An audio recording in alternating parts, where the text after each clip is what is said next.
Hello, everyone, and welcome to the second episode of The Second Sons.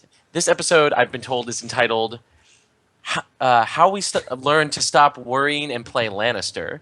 I'm Roy Rogers, also known as Faux Intel on the boards, as they say, a member of the White Book podcast. And with me is. Which one of you gentlemen wants to go first? Yeah, we can't tell where you're pointing, bro. Yeah. Point. How about you, Aaron? But you said my name, you dick. Whatever, someone else go. All right. Well, we have a champion with us today. Yes. There we go. Buzz, whose Twitch channel we're using. And then, of course, that guy's Aaron Glazer. Just ignore him.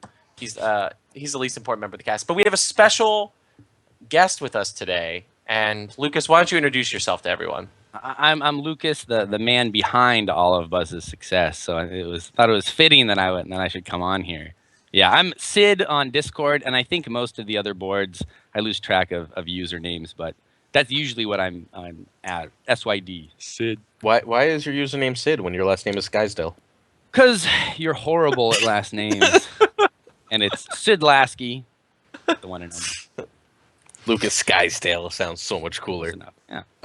We are also going to be joined at some point by Beyond the Walls, John Dark Naj Andrews. But he is sort of MIA at the moment, so we'll see what happens there. John's in the middle of a hissy fit, though, so he might be late. He's very mad that he has to keep podcasting and doesn't get... And, we've been testing a bunch of decks, and he's just like, why can't I just play for fun? What night do I just get to play for fun? So, he's in the middle of a fit. That's probably why he's late. Okay. Well, he and Aaron will kiss and make up like they always do. And so we'll move on to our first topic today, which is the thing that I mentioned at the beginning, which is that our illustrious co-host here actually managed to win, was it bigger than Battle at the Wall, Andreas? Is it the biggest Thrones tournament right now? Nope.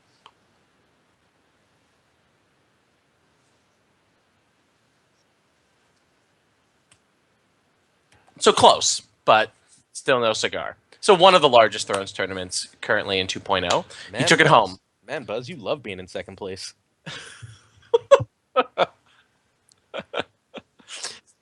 So, Buzz, why don't you tell us a little bit about the experience? I know you talked a little bit about it on Great Beards, but why don't you tell us a little bit more? What was it like to conquer France as a traveling Viking?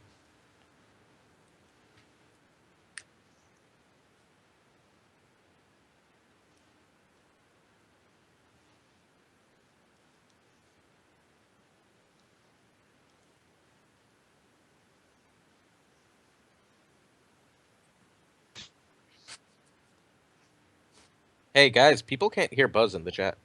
Uh-oh. Uh-oh. Oh, no. That seems like a problem.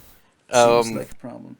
They should, they should hear me now. So we go over Back to the beginning of the story about LaPlante.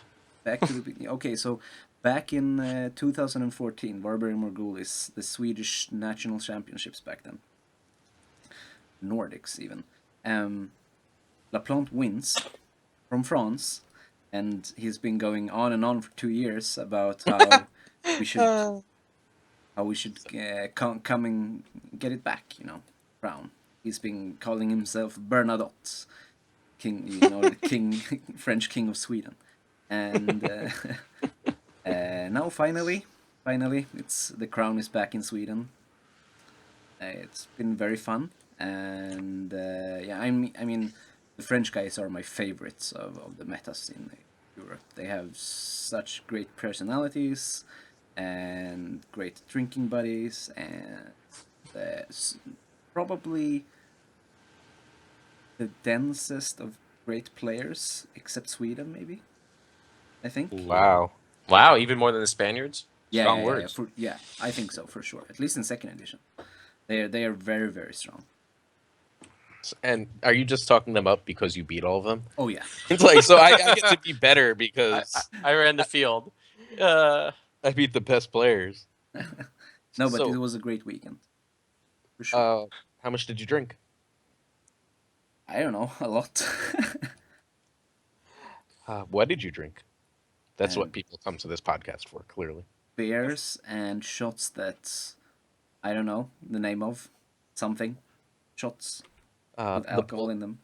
the Polish guys gave us fireballs, which was not American fireballs. They were just lighting shit on fire and making shots. It's really high content stuff that they just. Yeah, they were just like, yeah, it's a fireball. And we were like, Palinka. that's not what we meant. So all right, let's talk about Thrones, I guess. What'd you play? Yeah, what did you play? I mean, we have a guest What on here. did I you think who play? might What's the has something to do inspiration? with that. Yeah. Yeah. So me being the great deck builder that I am, I couldn't bring one of my own creations. I would just win too easily, right? So I've been playing this Banff deck that Sid created a while back, and it's fun to play, so I brought it. And we've been building and building and building, and we have had all of us have had different versions, and I landed on a deck that was more close to Sid's versions, but I took the Rattler shirts from Aaron, the Brothel Madams over the Queen's Assassins from Sid. You know, I had a fusion of their two decks and used it, I think. And the tech choices were actually very useful. The hands judgments were key to winning the tough matchups. Let's talk plot deck, because Wildfire plus First Snow is a lot of reset. Yeah. It's favorite of mine. Sadly, Wildfire didn't. I didn't play it very many times. It's been, you know, First Snow and Wildfire has been great coming up to the tournament, but I didn't face a lot of Barra. I didn't face a lot of Greyjoy, which are the matchups where they are the best, I think. But would I have faced them? I would have been happy with Wildfire, I think. But so I play it because I play Marched, Wildfire, First Snow. Because every time I reduce the board, my jump locations, jump events, and jump characters become better, you know, more effective. If I jump in one character on a 3 versus 3 board on First Snow turn or something, that's plus 33%. And that's very great. Yeah, I found with the deck, you always want to play with a small board. A big board, things can get out of hand, and the jumpers aren't doing enough, and they're going away and just disadvantaging you so much. A small board, you can just control with the events. Yeah, especially Greyjoy, and that extra initiative on Wildfire against Greyjoy can really turn matches. All right, we have a question from chat. So, Andreas or Lucas, what is the worst matchup for this deck? Like, what is the deck when you sat down at the tournament? Since you both have won pretty big tournaments, one European big, one North American big, tournaments with this. What bad matchups does Banff have, and what were you sort of hoping to dodge in Swiss, and hopefully in the cut as well? I think both me and Sid agrees that the very worst matchup is Baratheon Sun or Myrtle Stag. Has the Neil against Jaime or Tywin. It has the icon control for Gregor or Jaime. It can kill Tywin with Tears. The deck is pretty much immune to Tears otherwise. But it also has Seen in Flames. You know, we want to wait with our jumps until the correct moment where our opponent has committed to a challenge, and then we can start jumping in and see what we find at the bottom of the deck and stuff like that. If they've seen, yeah, go. Oh, I was going to say a smart player with Nymeria can really ruin the jumpers because they'll just wait to that key moment where you jump in, and the challenge is obvious what you're jumping them in for, and they'll just strip that icon, and suddenly that jumper is doing nothing, and it's getting discarded, and it can really set you back if a player is good with Nymeria. And I've played against a lot of decks, a lot of people that aren't very good with Nymeria, and will just immediately use her at the beginning of the challenge phase, and then I just jump right over it, you know, because she's already used her ability and she's easy to plan for. Another problem is the power icons. It's the worst icon for the deck, and so Baratheon becomes tough to handle when they're just focusing on power all the time, especially if they run dominance tech. So I actually ran into this kind of deck in the Swiss and in the top. So my only loss in the Swiss was to Martel Stag, Eku. I think you guys know Georic from Worlds. We do. Yeah. Yep. And he had a really, really beast of a deck. It was, I mean, I knew who he was, and I knew he probably had a great deck, and I was like, oh shit, and I lost. But in the top, I faced him again, and I mean, didn't have any high hopes, so was just hoping to draw the tech that we put in. So the tech is Hands Judgments, which haven't been there for a very long time, I think, and Seal of the Hand. So and they both crushed him. I mean, I found Treachery for his Gaston, I found Hands Judgment for Stealing Flames, and Tears twice, you know. I just had everything for answers for everything, and yeah. In other matches, I had Hands Judgments sitting dead in my hand, but then you know was fine anyway because the deck is so good, so it wins the good matchups, without even with dead cards in your hand. Yeah. So another problem going forward is his Viper Eyes sort of mimics that scene in Flames, and like a lot more Martell is a problem now. Yeah. It's really annoying. And Quentin makes your Wildfire a lot less good. Definitely.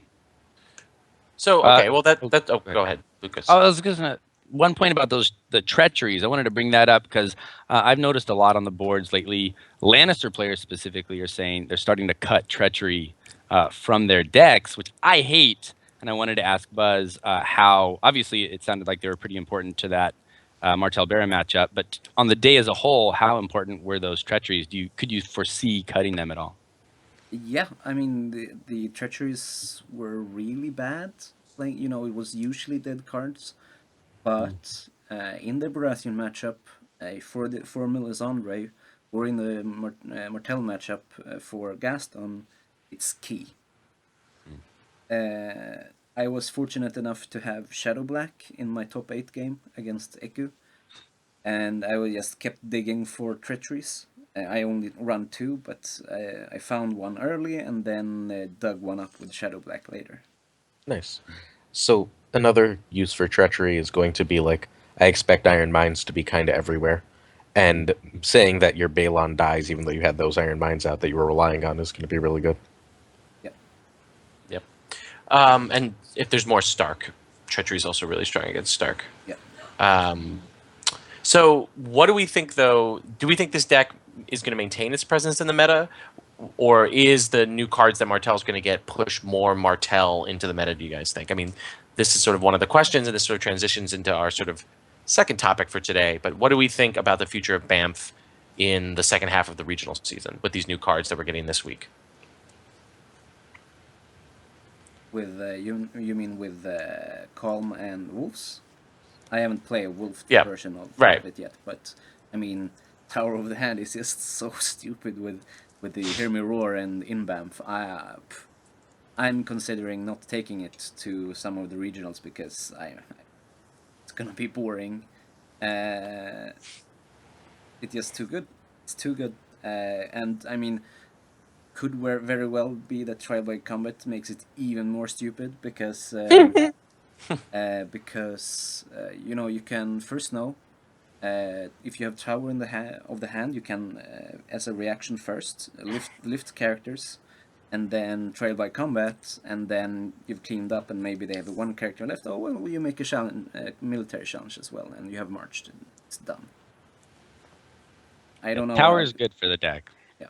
I don't know how consistent it's going to be. I think we need more uniques. Tower's nice, but I'm really looking forward to getting Mr. Ilan Pain. Yep. Yeah, when he comes out, I'm more excited. I don't want to bounce Cersei because she's such a good card at 4 cost, and I'm only bouncing 3 and below. I'm bouncing a worse character every time I bounce her, and I don't like that. Whereas Ilan Payne, I don't mind as much, especially if I can pop him in with the Hear Me Roar. Get him back, pop him back in. It'll be fun. His cost slot is great, and like if you're not killing a Marjorie, you're bouncing him and bouncing a 5 coster. That's freaking awesome. Yeah.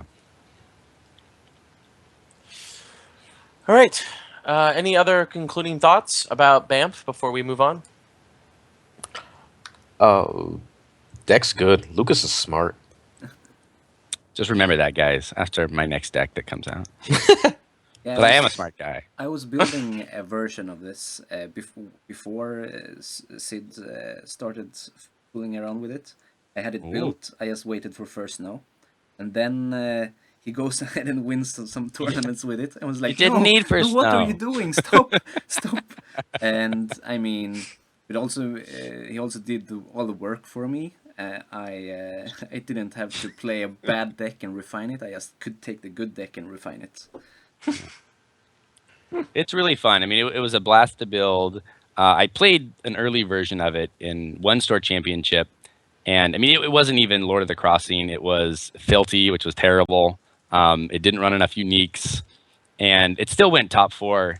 And I played it horribly, and I thought, man, I did that so bad. I think I could make a better version and actually play well. And then I took it to the next one, the big kind of store championship in Southern California. I think we were 31 or 32, and that was the one I won with it. It was just such an unlooked for entity at that time. I think it took a lot of people by surprise. I don't think it does quite as well now, though. Though Buzz kind of, I think, showed that it still has legs. Legs? Yeah, it still has legs. Is that like I don't too know. much of an American nomenclature for this international crowd? How was Seal? And then we can stop, I guess. Seal was perfect. Great. Yeah, I want more Seal so bad. Yeah, when Buzz sent a message out to our little group and he was like, "I need room for Seal, guys. Let's find a version That with was Seal." It's me. Was that you? I said Seal. Whoever it was. Seal's my baby. But And when we started kind of tackling that task, I thought immediately that's perfect because you want it on so many different characters. Tywin, of course, is the best, but he's not the only option. It's really, really good. Yeah, Really? I had it on my top 4 maybe. I think I had it on Tyrion. I mean, double stealth in the Lord of the Crossing is amazing. I didn't have Tywin, so I put it on Tyrion. It was amazing. It can be really good on Jamie or Gregor too. Like Jamie in 3 challenges, or Gregor just saying good luck winning a military if you don't have stealth. Offense and defense with Gregor. Yeah. Ugh. On that happy note, why don't we talk about a totally non-controversial subject, Do it. which is that FFG recently made a change to its tournament rules, which is that they allowed intentional draws, which is that 2 players, usually at the end of Swiss, but sometimes at other points in the game, depending on, specific things that may come up, choose to, instead of playing a game, to intentionally draw. They will stop the game, and both will take the 2 points you get from a draw and then go about their day. This is commonly done in other competitive card games, most famously Magic the Gathering. It's usually done by the top people. Wait, hey, what's Yes. Magic the Gathering? Can you explain that game? No, thank you, Aaron. I You will sure? Not explain that game. Yeah, no, I'm not going to explain that. I Here it hear- has lands that you turn this way, right? And colors. You kneel them? Yeah, no, you turn tap them? You Tap them. Oh, okay. Okay, I thought they had mana crystals, and you get 1 a turn, and then never. I don't know. I'm confused. Anyway, Aaron's throwing me off. I don't Wait, understand. hey, I think Luke wants to join us for this. LW wants to join Okay. us for this. Yeah, So I'm going to add him while you continue. Okay, so intentional draws are usually done by the people at the top of Swiss, people at the top table, or the the top 2 or top 4, as a sort of reward that for themselves to sort of guarantee that they know they're going to make the cut no matter who wins that game. So why don't we just take a draw and then we'll go have lunch or have a beer before we go on to the finals. But you can use intentional draws to sort of guarantee placement, or at least roll the dice and attempt to guarantee placement further down the Swiss. And that's where intentional draws gets a little controversial. Most famously, I believe in an... hi, Luke, how are you? That's LW. Get it right. All right, we all shift around. I like it. Anyway, where was I? Intentional draws. Oh, yes. Most famously and most controversially recently at an X-Wing regional championship, the entire top 8 of Swiss in the final round just all took intentional draws, which guaranteed that they would make the top 8. That was very controversial and caused FFG to issue another statement about intentional draws, which is basically to say that they are going to be they'll be keeping them for the competitive card games that are played. We played 2 games like Netrunner or Star Wars, but games like Thrones and X-Wing that you play a single game per round will be losing intentional draws. In fact, but they took it one step further. We will also be getting rid of natural draws, where if you do play out a game that goes to time and both players are at 10 power, you can no longer draw. There will be some sort of tiebreaker. So there's really 2 questions in this topic. 1, what do we think of intentional draws? 2, what do we think the tiebreakers are going to end up being when Nate and Danny sit down and brainstorm this new policy from FFG? No, I don't care about intentional draws. And the answer to number 2 is whoever's prettier. Okay. So Schoenthal never loses a draw. How about you, Lucas? What do you think? I think with intentional draws, it's kind of an all or nothing thing.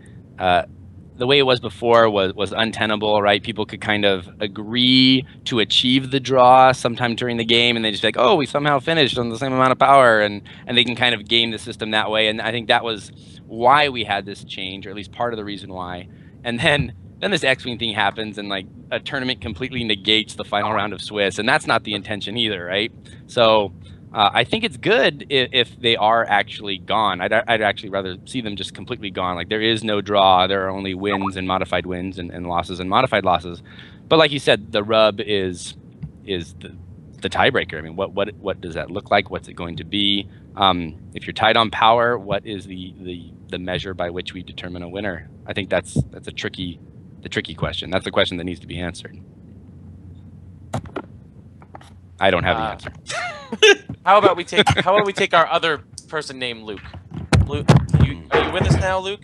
Yeah, I'm in. Sit still. Yo, sorry, I'm still like halfway cooking dinner and shit. Hold on, let me go get my drink. I feel you. All right. Then Andreas, while he's getting his drink, Andreas, what do you think of intentional draws? I think that that you need to have. I mean, if you're gonna have the Swiss system like it is today, you should have intentional draws, right? Because of the DC dance that we call it in Sweden. I mean, It's so accurate. yeah, it's the Why DC did I dance. not know that? I mean, I came to Worlds last year, and I witnessed it in person, and it was beautiful. It was exquisite, but I mean, seriously, Like a car wreck. You just like, Yeah. oh my god. it Yeah, was it's beautiful. obviously against the rules, but still, It's like watching swans dance. it was beautiful. I mean, I'm not gonna name names, but Oh, I will. It's totally Corey and Simone and Seth. No, neither No, Corey. no. We're talking about World's Joust, right, Andreas? kind of, yeah. I mean, Yeah. everywhere. So that's not Corey. But- Simone but- crapped but- out at but- Joust but this Slav? year. Eric, yeah, he was up Well, there. Roderick. It was Sam and Jacob actually, because Jacob wasn't aware. Jacob tried to win the game all the time, and Sam was like, "No, shit, I'm winning. Shit, I'm winning so hard. Oh, I guess I'm gonna do this challenge. Oops, no, a mistake. Oh shit, what? No." And you let them into the Swedish meta. I mean, it was hilarious. It was hilarious. Oh. Anyway, so either it's that's all or nothing thing, right? If you're gonna have a draw mechanic that is possible within the game, you need to have people able to make intentional draws. I can tell Roy, I'm gonna concede this game. I don't want to play anymore. Okay, fine. Do you wanna draw? Fine, great. But either remove the option or have intentional draws. I don't care whichever, but I know many do, and if you don't want intentional draws, you should share for the new announcement, I guess. All right, Luke, what do you think? Other Luke, Indianapolis Luke. I guess I don't know. I mean, I was kind of like I was kind of whatever when the announcement first came out, and then I noticed that people didn't know how to do any fucking math, and so like, if you're gonna have intentional draws in the game, then like learn how tournament scoring works. I mean, like, I don't know. I don't particularly like it for any other position other than King of Swiss, just because, like, you just take a gamble, and I would much rather see players just put more faith in their own play and their deck rather than just, rolling the dice at 4-1 in the final round of Swiss and saying, well, I hope that my strength of schedule is good enough because I haven't calculated it. Hey, we could also just fix this by like having a real reward for being King of Swiss. Like it's That would be nice. King of Swiss is impressive. Like let the person choose their opponent in the first round or something, or like just make it a real prize. Like, how awesome would it be to win King of Swiss and get to choose who you want to play in the first round? Would be No, amazing. I mean, it would be great. I would play for it every time. I yeah, mean, right. Like I would never. Yeah, that's amazing. Good. But that just, I mean, the problem with that also, it also that also could let you do a DC dance sort of situation where you can bring a team could bring two decks that are both Swiss viable, but one deck has an auto win against the other, so that they game the system so that those King of Swiss picks the bad matchup that their friend is playing, so that they can get basically a buy in the cut. So their friend is like making his way to the Swiss just to be the sacrificial. Dude, lamb? I've seen. I don't buy it. You don't? All right. Wait, Whoa, I've whoa. seen Whoa, DC. whoa, whoa. That level, I'm no not way. the same Luke, games, Luke, but I've Luke. seen DC do that at Gen Con. In Luke, the cut, I've seen someone be like, "Oh, fuck it, yeah, just play terribly and lose." But I think that's an on-the-fly decision right there. It's kind of a, okay, look, we're paired automatically in the Swiss setup, so I win, you lose. There's a pecking order, right, within their meta, perhaps, maybe, and they kind of decide who's going to take who down, right? But but the notion that someone is like building the deck to be the loser deck, I'm not sure that's happening. Wait, fair enough. But Or would happen. so Lord Hakara says planning around DC, and like at Gen Con and Worlds, it's a legitimate part of strategy. Like you plan around the 15 of them that are bringing two decks that are super fine tuned because Corey made them, and like you just plan around them. It's part of building for those two tournaments. You'll get used to it if you're not yet. Yeah. Sorry, I keep moving around and shit, y'all. Like I said, I just finished cooking dinner, and Katie's in the shower, so I'm trying to get everything ready before she gets out. Yeah, no That's problem. fine. This isn't. So- There's no There we Will Lentz go. here. This Will's isn't gonna a very be serious super happy podcast. with me Will's gonna be super happy with me on the cast later. Yeah. Hey, you be nice to my new best friend Greg. We agreed twice today. Oh, We'll It's a- get to that. it's a new We'll get to record. that. well, as we'll soon get as to Greg starts talking about tournament ethics, I'm just gonna start yelling about House Botley. We're like 2 sections away from tournament ethics. Oh God. Any further thoughts on intentional draws or tournament structure in general? Just follow the rules. Yeah. I mean, I don't know. Like, Just follow the rules. It's a agree. fucking game. Dude, I cheat. I scout. Like in a major tournament. I mean, scout. there's Yeah, a separate okay. there's a separate issue here. Like, I mean, this is the same thing, and this. Well, let's take the scouting issue and we'll put that aside. All right, because we're gonna come back to tournament ethics in a little bit. All right, because that scouting is different than intentional draws, but I think intentional draws were nice for the top table. Like, since there is, as Aaron said, since there's no reward for coming first in Swiss. Except maybe you get paired against nominally the weakest person in the field, but that's not necessarily true. Just No, because that person they is ended up, always your fucking kryptonite. It's so Yeah. annoying. It's like, oh, but that deck is super tweaked to beat your one deck. yeah.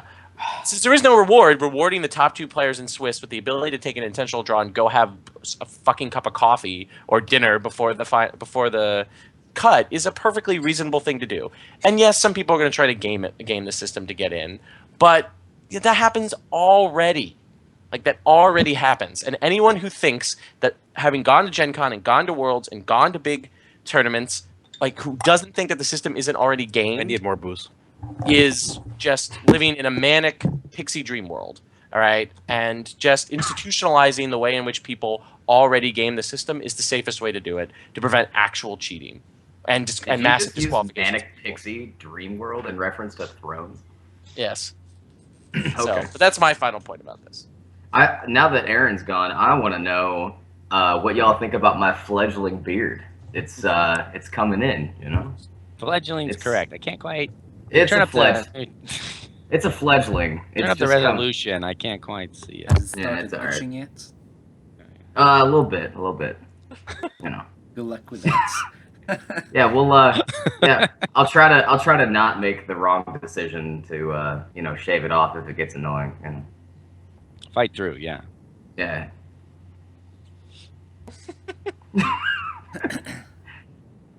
Hi whoever's with Roy. I That's don't my know your girlfriend name. Ala, who's behind there. Hi. Hi. There we go. Can you see it? Yeah. Hi. She's like, where do I look? Hi. This is See you in a clearly little the bit. best part of the stream. Yes. No, Aaron, go away. Aaron, you missed Ala. Oh, I like Allah.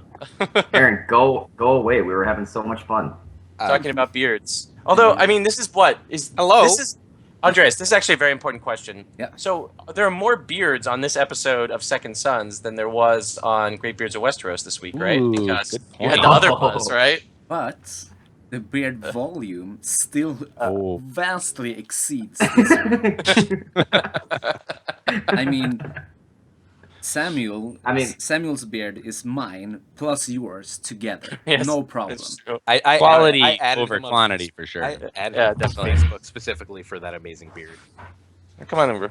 I was like, I need to be friends with that beard on Facebook. Like Samuel Lind with an E at the end. If any of y'all want to add him, I'm sure he'll love that. Yeah, I mean, he is the coolest troll ever. He is what keeps the AGOT chats in Sweden alive. Anytime there is something boring going on, he comes and lights it on fire every Oh, man. time. We have the worst troll in America. His name is Dennis Harrison, and he kills every fucking conversation that he joins. So it's like you're in opposite land.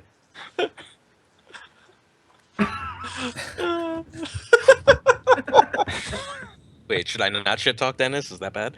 No, you're welcome to shit talk Dennis all you want. All right. There's Dude, people. you said There's that, dude, on an episode of the White Book, you said that Dennis was a douche. Dennis is a douche. Have you met Dennis?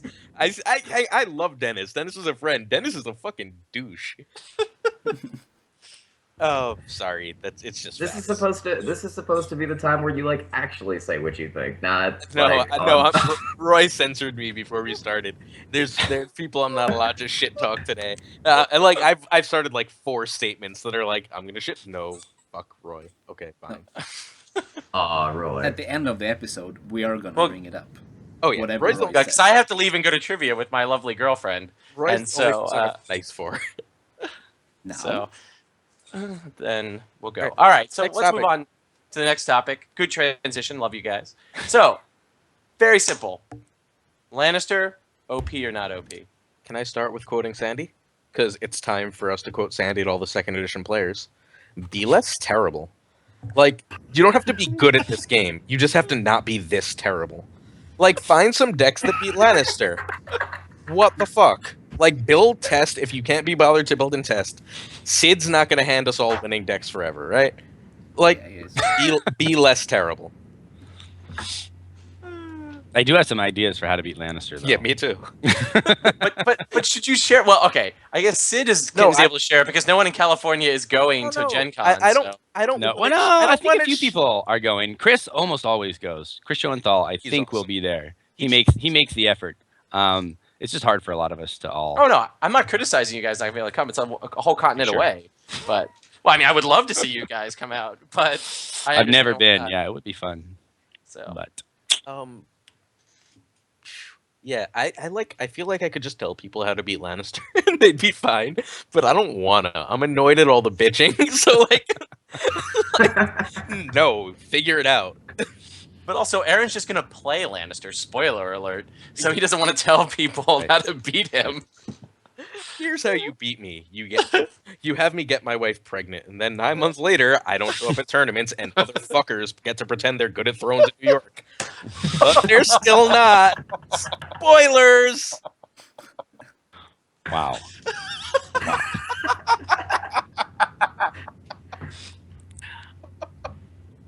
Yeah, you're really good. You're really good when Dan, Dave, and I don't show up, bros. Are you going to any big tournaments this year, Aaron? Yeah. Worlds or Gen Con? Yeah, I'll be at Gen Con, but we'll see how in All right. practice I am. I'll have played 500 games against Dark Notch and 2 against everyone else. You better step it up. You better bring it. You better bring it. Hey, you play Well, me just on tell- occasion.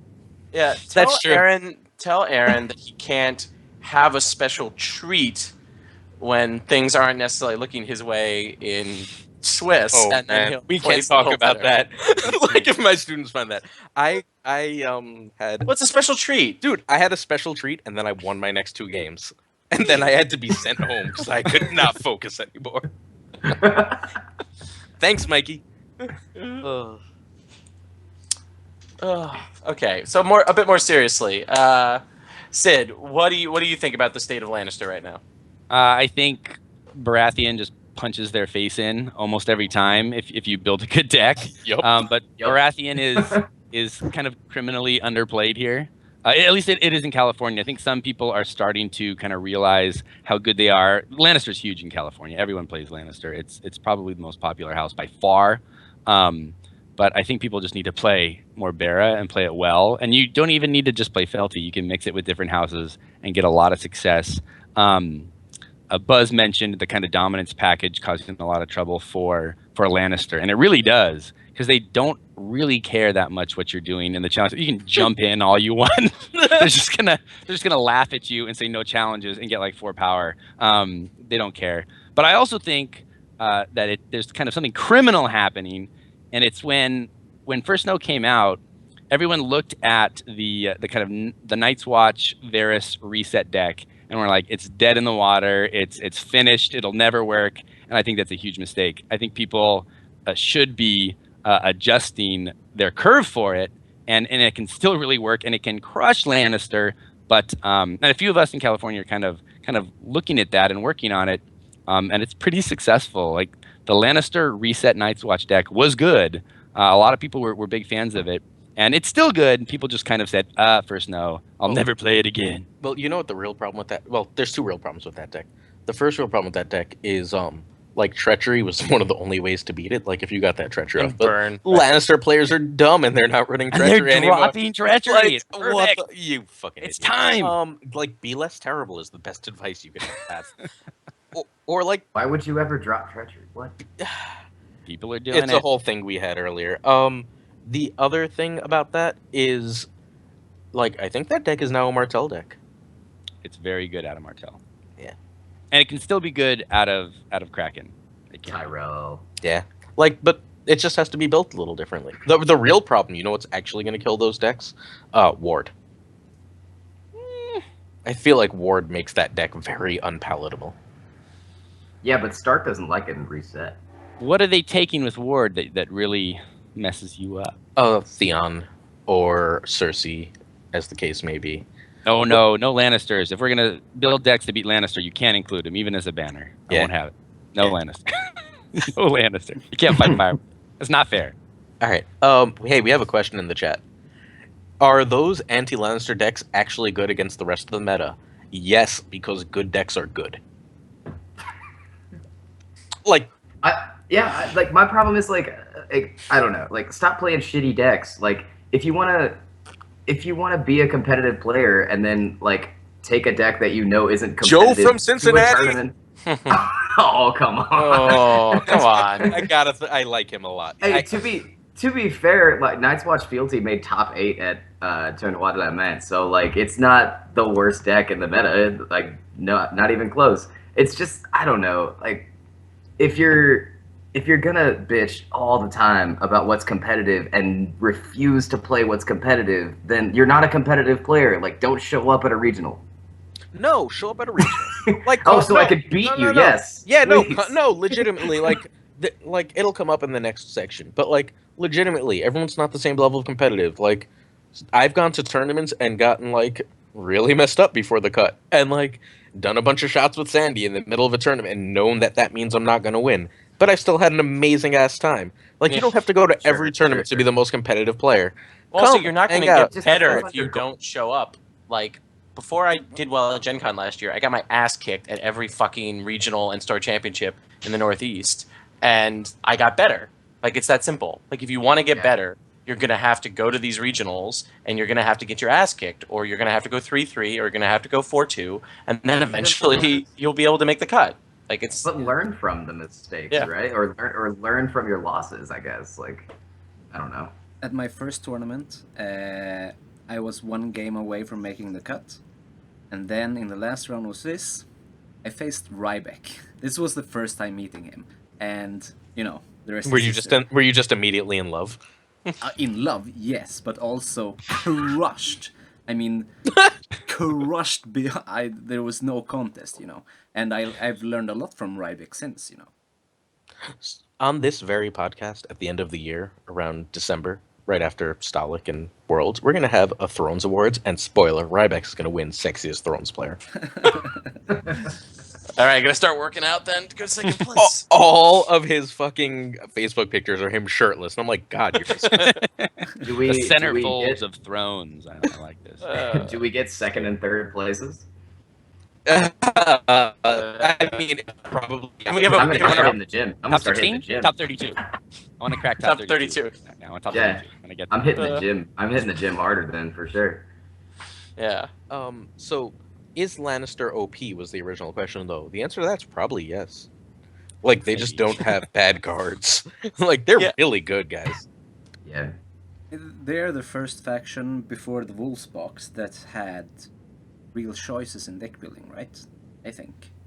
I mean, the even the thought of that the thought of removing treachery from your deck is out there. I mean, maybe it's stupid, but that the thought is out there.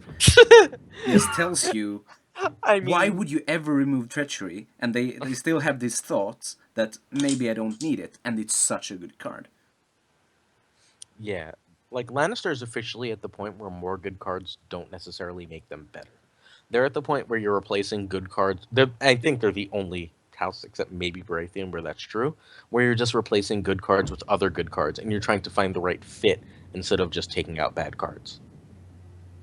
Well, I think think Stark is in this position now. So Oh, That is- true, Yeah, true. Stark explodes, I always man. forget Stark exists. Fuck Stark. Well, because I mean, Stark Hey, has its own issues. I said that last night.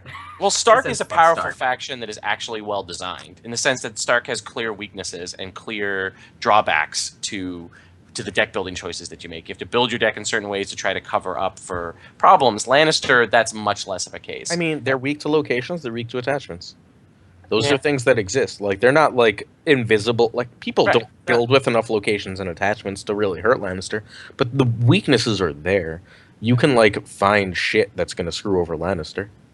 Well, Okay. traditional Lannister decks too. They like if they get behind in power count, then they have a hard time coming back sometimes. I mean, the power icons can be a little bit scarce there. Depends on the deck, of course. Not Sid's deck. yeah, Sid, yeah, what well, do you? not, yeah, not Sid's deck. Let's throw Sid in here. He's been quiet here. Have I? Okay. All right. Hey, shit, fellas, I gotta go. We're gonna eat dinner, and then I gotta cast here in about 30 minutes. Um, Tell Will I say his ass is great. Sure. On the cast, damn it. Okay. Hey, say hi to her for me. Oh, Katie Aaron says hi. Thank you. bye. say hi to Lucas, Andreas, and Roy as well. Hi, Katie.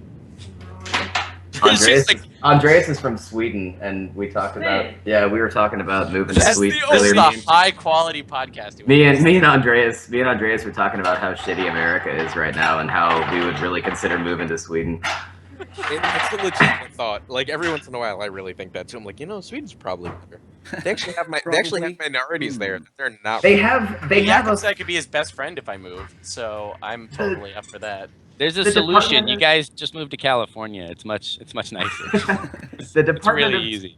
The Department of Tourism in Sweden set up a thing where you can just call and talk to a random Swedish person because they're so I was awesome. telling Buzz about this. He's never heard of Yeah. it. He's not part No. of it. He should be though. But I- Buzz is a part of it. Buzz You is are a now? part I've of it. had Yeah. like 5 calls. Yeah. so far. Yeah, we were talking about it earlier. But yeah, like you couldn't do that in this country.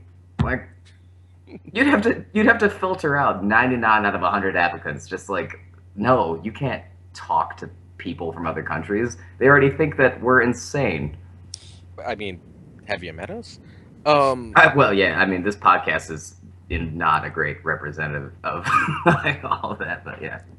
Anyway, all right. Well, I really do have to go now. So All right, so On a way. in response to both got to be KD and Derek Shoemaker of winning overall, which isn't a real thing at Worlds Fame.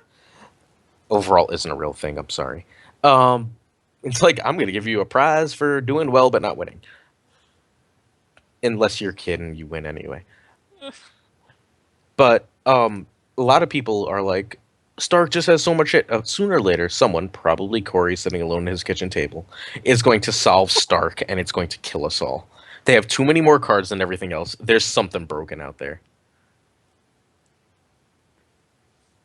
I mean, Stark has traditionally been a good DC house, right? They won a couple of worlds with like Kings of Winter, right? Whoa, I don't think whoa. Stark's ever won Worlds. No. That's I don't one think DC's. shortcoming. I don't think DC's won worlds besides no one, because Sam Bratz is Wisconsin and so is Kid. Oh, okay. So, like, Wisconsin, right? Okay. DC's We're gonna be never pedantic here. All right, Wisconsin. Wisconsin is in DC. Holy shit, that's not pedantic. Kid won with Kings of Winter, though, right? I don't think Kid won worlds. Kid Not Worlds. won a Gen Con. Gen Con. And Sam won a worlds, and then there's a bunch of second place because the White Book's own Gregory Sean Atkinson and SoCal's own John Bruno own them. It's true. That video is still online and just so much fun to watch. John versus Blitzloff in that final. It's really so fun. good. It's so good. It's really just someone out playing someone else. It's just it's Like, and I almost feel bad. It's Like, bad. I like Blitzlaff a lot. I'm one of the few. I do too. We're actually Like, maybe friends. Close. yeah, like, I mean, we get along, except that we're not DC, so he'd probably, try and stab me to win a game. But yeah, he's a really fun dude who drinks a lot, so, that's all it takes for me. Hmm. Did you play first edition? Because otherwise you might be on that other shitty podcast. Yeah. Did you play first edition? Do you drink? It's pretty much all that matters to me. I love you, Question Aaron. From Caesar something, which is the most underpowered faction at the moment? I have a quick answer, but what do you think? I think it's Terrell because Greyjoy eats them, and no other faction has one thing that beats them up that badly. Let's not forget Alex/K-Tom/Nate's bad Arbor dupe ruling. Ugh. I don't know any Alex. I do know Ketchup. No, I agree. My direct answer, Tyrell, every time. Yes. Sid? I also agree with I want to say that I probably agree with that only because if someone flips Tyrell, I don't start shaking in my boots. I'm like, okay, well, I know what they're gonna do. There's not a lot of surprises, and you can play around what they are trying to do pretty easily. So yeah, I'm not really afraid of Tyrell when I sit across from them. Everyone else has something that kind of frightens me. Like even a Night's Watch filthy deck. I'm like, am I gonna walk into some Watcher on the Walls bullshit and just lose all my good guys or something? And it can be frustrating playing against Night's Watch if they do get everything set up defensively. So yeah, I would say Tyrell. There's just nothing that really concerns me about them right now. Yeah, I mean the Knights deck was really solid and could really outrush people and let me beat players that I definitely like Patrick that I definitely should have never been able to beat. But it's just neutered as fuck by First Snow, and I've been trying to rebuild it. Did someone just vacuum? Oh, that's my roommate, I guess. She's vacuuming. It could be my dog making growling noises. She's doing that. I'm about to pee on podcast, so let's just keep it going. I'll mute myself next time. So His brothers. the other general Lannister thoughts. So what do we? I mean, this is something Aaron and I disagree about all the time. So what is the thing that is making Lannister OP right now, besides card efficiency? But like, what about the nature of the efficiency of their cards is what makes them so OP right now? Look, the game's about. Oh, sorry. Go ahead, Sid. I was gonna say their suite of kind of top characters is pretty dominant, and I think it's a lot of the reason why Banff and this new kind of ex-Banff does so well. It's because it can get that suite of characters out so reliably, so early, and it can kind of bounce them in until you can marshal them in the old-fashioned way, and just pretty soon you've got 4 or 5 of them just staring at you, and it's hard to overcome that. Like Tyrion, Jaime, Tywin, and Gregor, and you're bouncing the Hound. Like, what are you going to do about that? There's not a lot you can do. I think other factions have a few really good characters. Night's Watch doesn't have any at the higher end, but Yes, they do. can't That's compete. no. That's Boo. actually not true. Boo. Holy shit! Have you played against an old bear deck that works? No. Like if you get like old bear and Sirio, unless that deck is running tears, You yes, tears him, and then he's yes, gone. in Lannister or Martell, you tears him, but a lot of Well, other decks don't in run the tears. next play chapter tears pack, out he's of a lot not of gone decks. because we get Old Bear's Crow, right? In Calm. That's true. Which Crow is what interesting. I predict that is one of those terrible first edition cards that's randomly awesome in second edition because there's It gives so many stealth. of them. It gives stealth to any the, character. It's the new Bone Way where you're just like, God, why is that card at all acceptable? I still don't like Old Bear. He's not good. Yeah, I don't think Not for 7. For 7, no. He's a living the dream card. Like when he's all turned on and lubed up, like the Old Bear is like an unstoppable defense machine. But it's really hard to get them to that point, and I mean, it costs a lot of resources to get them to that point. So a lot of it is for Night's Watch, and this sounds silly because they set up so well. Is on setup you need Sirio the Wall or Old Bear, and like if you have one of the three on setup, finding the other two tends not to be so bad. If you don't have one of the three on setup, you're probably just going to lose that game. One other thing that's good about Lannister is all of their big characters, 3 of them have renown and do other stuff. While other factions renown, I mean, Knight of Flowers, he's okay, but he's renown. Knight of Flowers is first edition playable. Yeah. Not a lot of characters are. I mean, how many factions have 3 characters that have great board impact, like Jaime, Gregor, Tywin, And the Mountain and the Hound, so that's 5? what? The closest would be Greyjoy, right? No, there's Renown. 5 high impact characters in. Yeah, but I mean, That means with how many renown. characters also have renown? I mean, Lannister has 3. Stark. Now, yeah. Stark Yeah, has more than Now 3. with a box, yeah. How many of them have intrigue icons? Cat has pseudo renown. Cat's a power grabber. Hey, can I answer because I really want to go pee. Yes, go answer, Aaron. Then you can go pee. It's economy plus efficient kill. The game is really about removal right now, and that Lannister is so efficient at actually removing what's going to give it problems from the board. What Lannister has to do is not lose before it can survive to put something to the sword. And they can play defense to get to that point because they have such a great economy advantage. And pee time. Okay. So I'll ask you two, since Aaron's not here. Is there another faction besides Lannister that has a really excellent main house and a really excellent banner at the same time? That you can win a tournament playing a Lannister deck consistently, and you see tournaments won by its banner at the same time. So Banner of the Lion is the strongest banner, maybe Banner of the Kraken with Iron's Mine. I would say Kraken. And then is Lannister second main as house. that dual threat.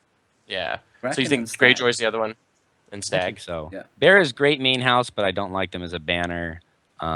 Maybe Martell. Johnny Wright would definitely say Martell down here. But he's probably in the minority. But I'm tempted to agree with him. I really like Martell as a banner and as a main house. Yeah, now I have not been liking the main house that much, but it's getting better, especially with Elia. But I think Stag, the Stag banner hasn't been very good. I mean, it's been okay, but not superb. But now with even-handed justice, not only are they a great main house, they have a great banner. I think First Snow is too much for right now, or was it the right card at the right time?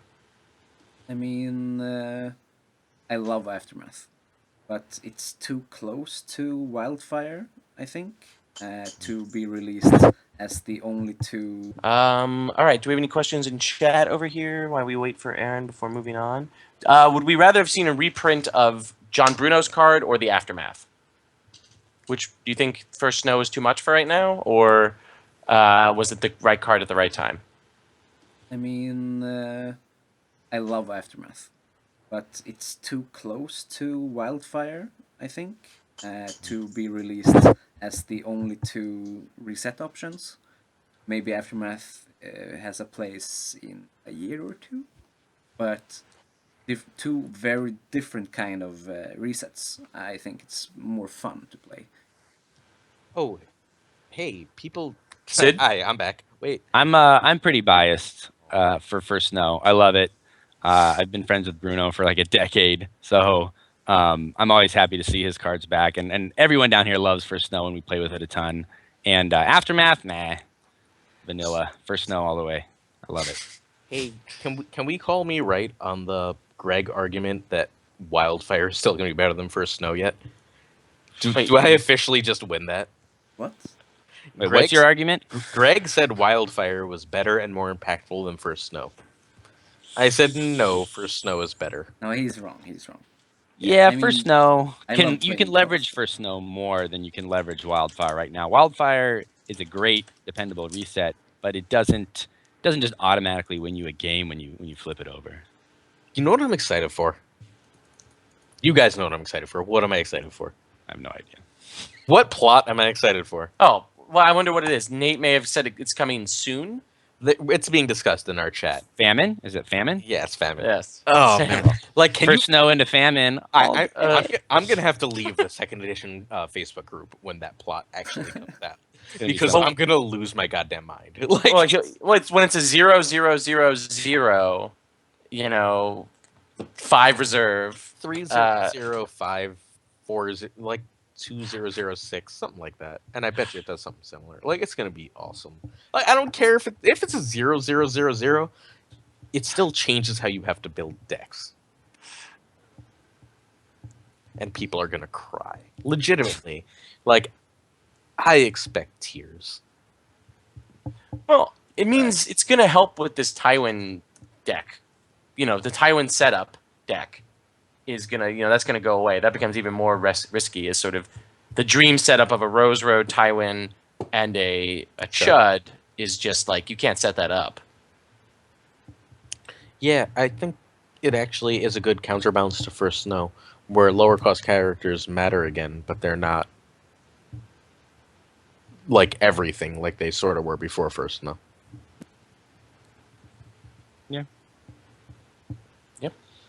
All right, now that Aaron's back, we can move on to the last topic. Wait, and you all agreed with me? What the fuck? This isn't my usual podcast. Well, we're not Greg. But speaking of Greg, how competitive is too competitive? This has recently been, I think, the most divisive issue on the Facebook. We've stopped arguing about Twitch. We've stopped arguing about the Arbor. We've stopped arguing about intentional draws. And now we are arguing about when is competitive too competitive. What do you guys think of this? Let's start with you, Sid. What is your take on this latest thing? What is the limits to competitiveness? Is there one? Hey, a Roy, limit? Sure. Yeah, wait, sure there's a limit. Wait, time out. Roy, you can ditch us and go to trivia, and like people who are only getting the podcast are gonna cut out at this exact point. It's gonna be fucking hilarious.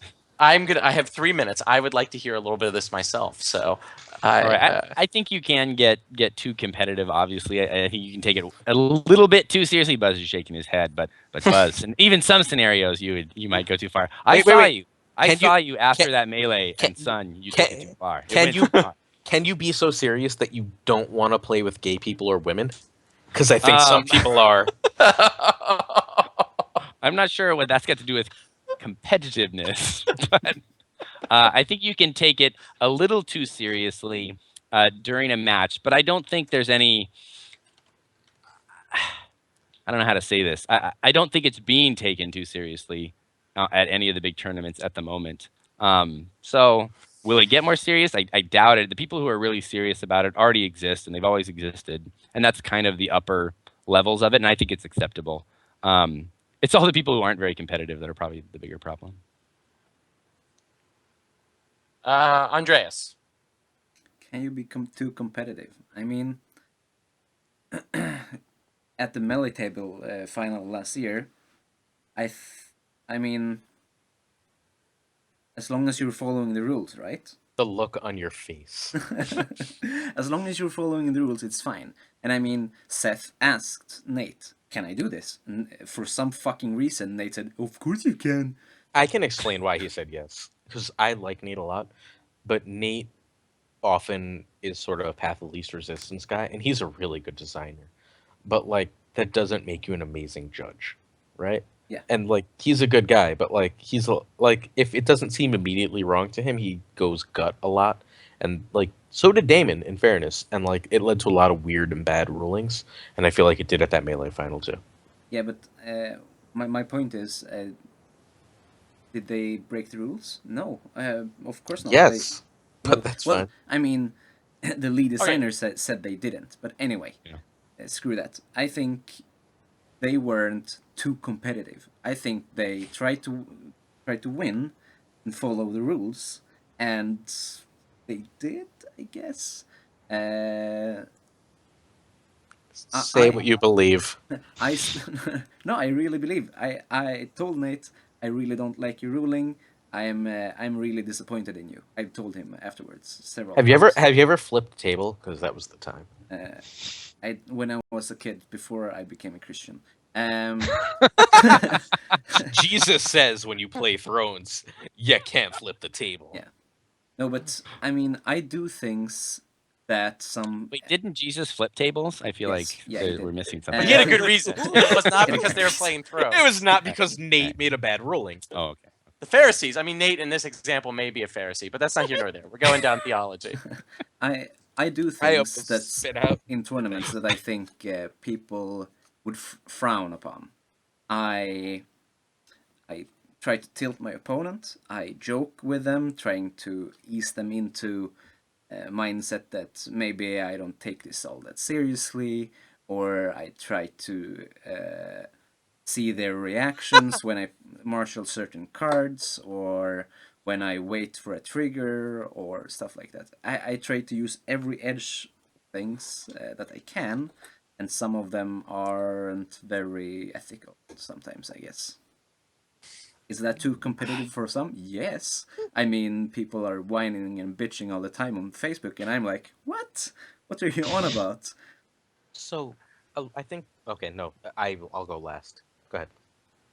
Oh, well, I was just going to say, I mean, I actually, even though I'm probably the least hardcore competitive pulling an edge player of the four of us, I agree with everything Andreas said at the end of the day. Like anything within the rules, including soft trolling your opponent, what Steve Simone did when I sat down across from him at Gen Con, and I flipped my house card over. He said, "Oh, you're playing a baby deck," and I was, Steve Simone, the only person I've ever seen make Dan Strohal really angry.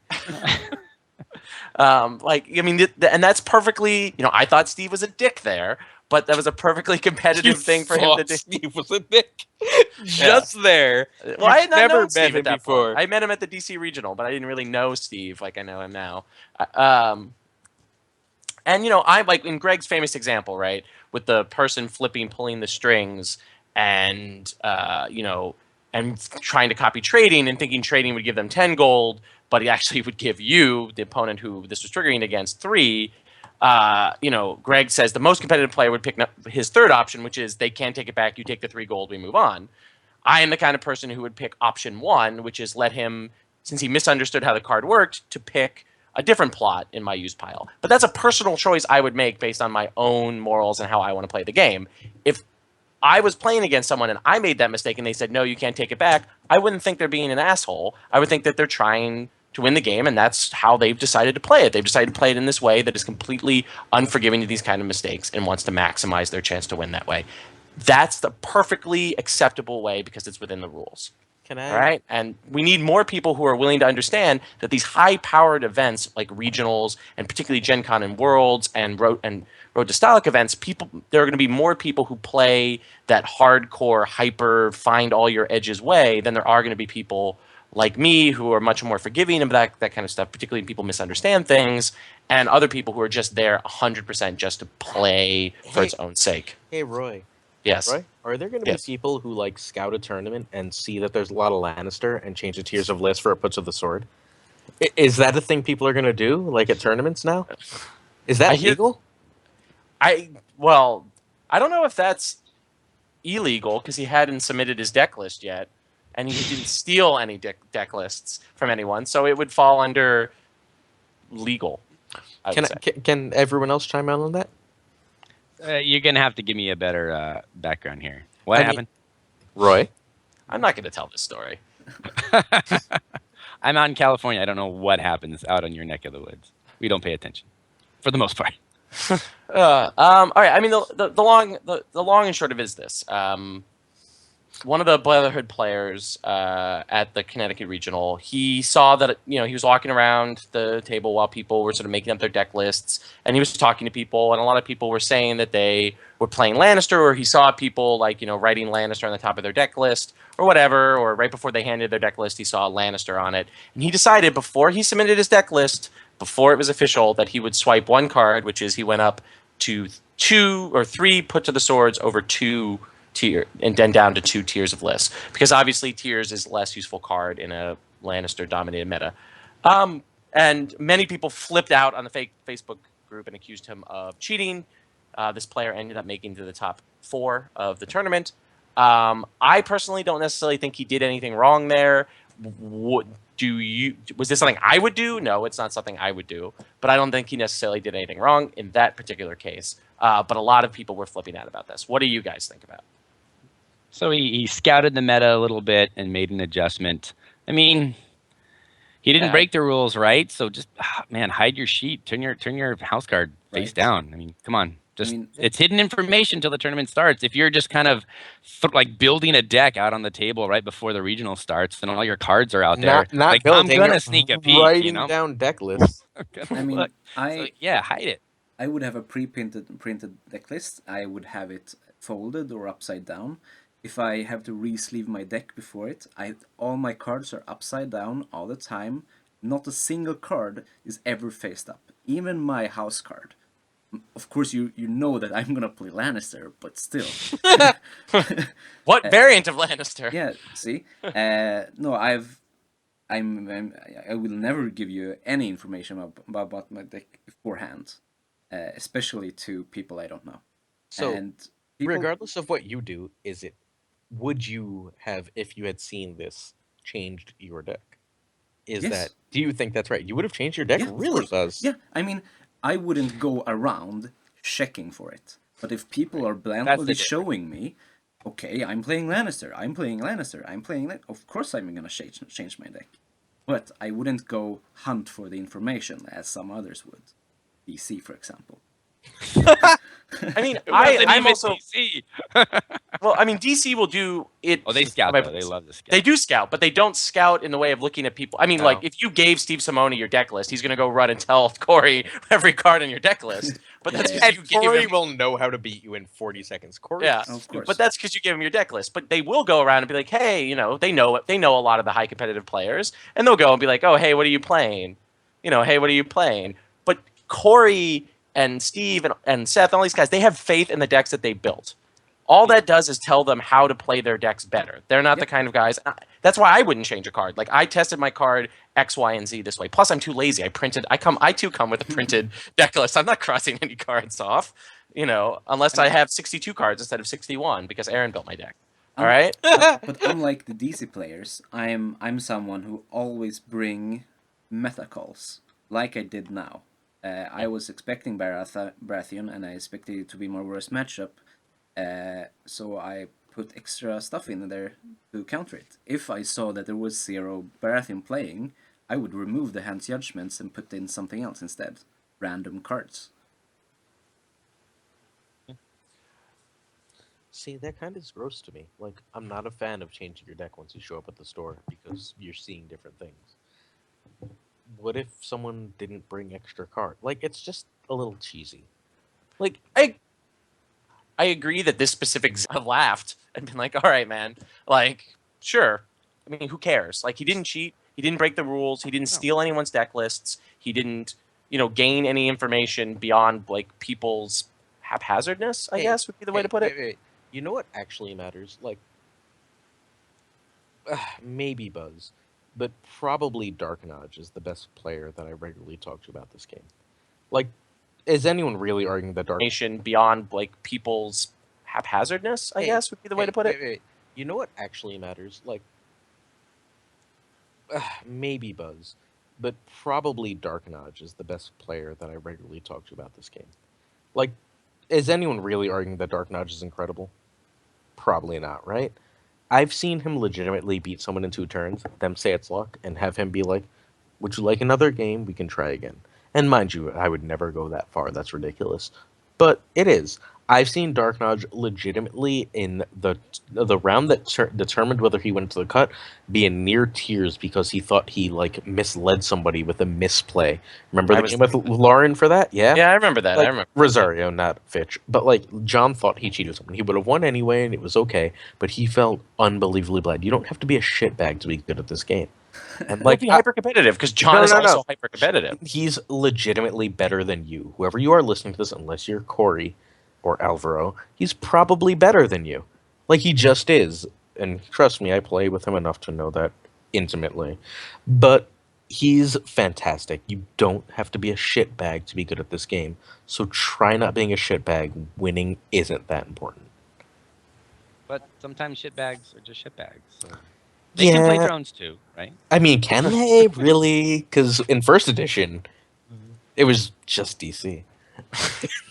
It's a new world, man. New world order. There's people everywhere now, coming out of the woodwork. It's true. So, but we all agree scouting's okay, right? Oh yeah, That's my final. but no. I bring a video camera. In fairness, like I don't actually care how much people cheat in general. Like if you really want to cheat to win, like fine. I like my life a lot. If Thrones is that important to you, you really deserve it. But like 3 or 4 people I like today, 3 people, legitimately, exactly 3 people today that I really like messaged me to go, this game is really falling apart and a lot of what I loved isn't there anymore. And that makes me really sad. Yeah, I don't want to say who on air because that's It doesn't matter who, but what's their argument? What are these downfalls of civilization? I don't know what's going on. The argument is that people are willing to like go a little far and cheat. And then like instead of it like being like everyone sort of goes, DC, throws their hands up and talks some shit, people are actually like mean and horrible to each other. And like I don't know. There's just, and maybe this is rose-colored glasses, and you guys can tell me because you've all played long enough. But I feel like, and mind you, I like a lot of 2.0 players. Like Scott's awesome. I really like Luke. I like a lot, like genuinely a lot of 2.0 players, a lot.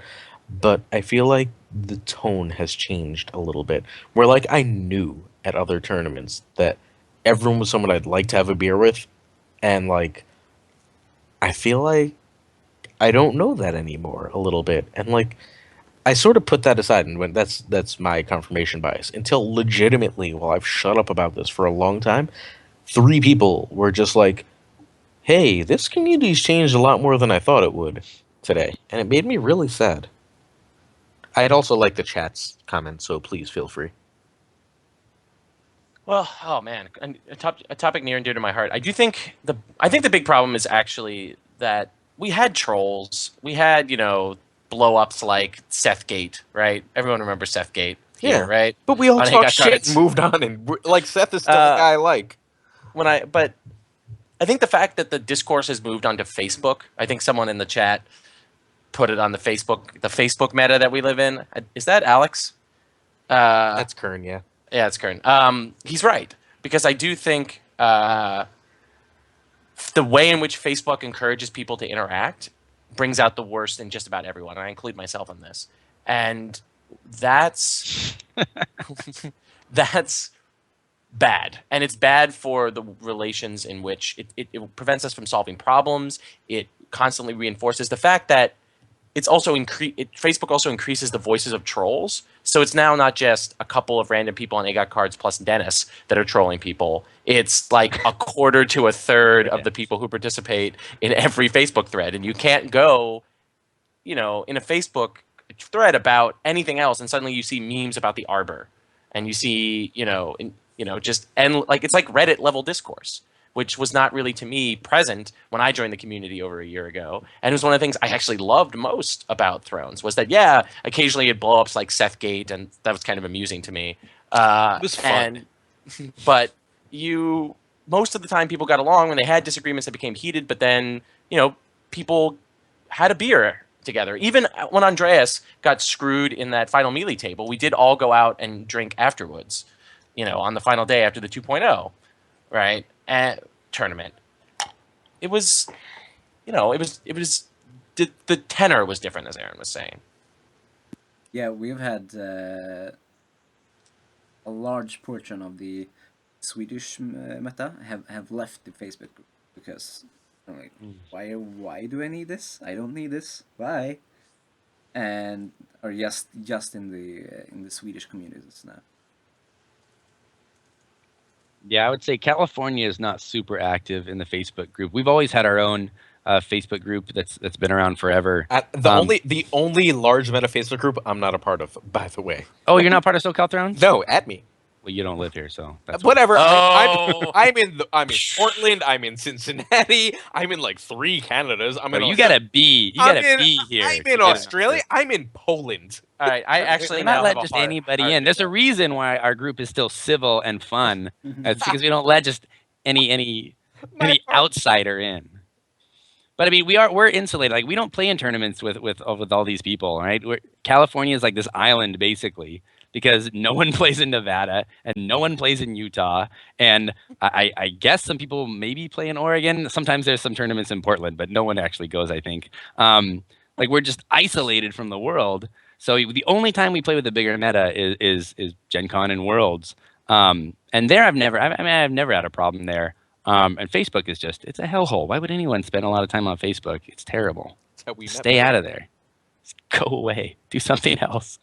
Like All go on right. Discord. Discord. Or don't go on Discord. Stay away. Oh, live Like chat. you. I just find live chatting exhausting. But on that happy note, Which is good. It's too much effort to like troll everybody on Yeah. Discord because it's gone in 2 seconds. No, true. I like the Discord. The Discord is fun. I know, the I Discord agree. people are good. But by the way, Lord Hereka or Herker, I don't care how to pronounce it. I'm not scrolling up to find out. But I like that guy. I don't know. I'm assuming it's a guy because his name is Lord. I've been keeping an eye on the chat. Oh, is Wortley back? Here he comes. Sup, right. assholes? Don't you have a podcast with Will? He's just All right, like ate some dinner. He's back. Luke can rejoin while I have to go. So this you can, No, I'm here for like literally 30 seconds because we're about to start the cast for the White Book. I just wanted to say what's up, assholes. All right. Don't forget about Will's ass. See you later. Oh no, I already got it. I'll see you guys later. All right, Roy. All right, everybody, we done? I guess so. Mr. Buzz? What? Did we Final have more comment? points to talk about? No, Yes. we're good. Want to do a closing comment, Buzz? You wanna? Yeah, sure. Go ahead.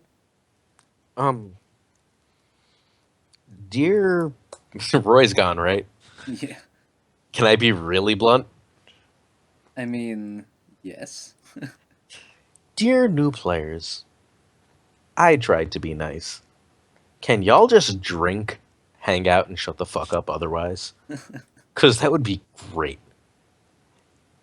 No one cares if you win a tournament, like, at all. That's not what makes you important around here. Is it though? Is it? Is it, though? Like, do you, like, think better of a human being in this community because they won a tournament? No, I could care less. No, none of us do. Like, no one's like, But oh, people man. do. We're playing. The thing that brought us together is a competitive game, right? No. That okay, to an extent. Like, we all know who Buzz and Greg are. Sorry, Buzz and Greg. Fuck you, Buzz. We all know who Bruno and Greg are, right? Like, sure, we all know, like, the very best of the best. So if you're that, fine. I guess it matters that you're good. But beyond that, the biggest voices in the community, like, it's kind of just who talks a lot, who seems smart, and who we like. Like, I like Will. Will's a nice guy. Do you like Will? Sure, I like Will. Buzz doesn't. Dennis is kind of a douche, but he's our douche. Yeah, Like, he's neat. I like Dennis a lot. yeah, He's- like, but there's a bunch of guys that are just like, maybe we're like, it's not about it. If you really care about being that competitive, do it. No one's gonna fault you, but don't be a dick about it. Yeah, but I mean, I don't know if the community's just not small enough anymore to be like, all we do is party and hang out and have fun, and that's our identity. Like that's gone. Look at OP. Look at the people coming to Worlds and the people winning, and it's a different world we live in. I think we'll still be around, but it's okay. I think it's all right. Let them win. Let them lose. Whatever. I don't know. Buzz, give us a closing super competitive dick thought and then close this Yes. bullshit. Competitive. Big thought. What? Yeah. Aren't you all What? following all my drama in the Facebook meta? No. No, Oh, really? man. Like I said, stay on. I am. You keep tagging me. um,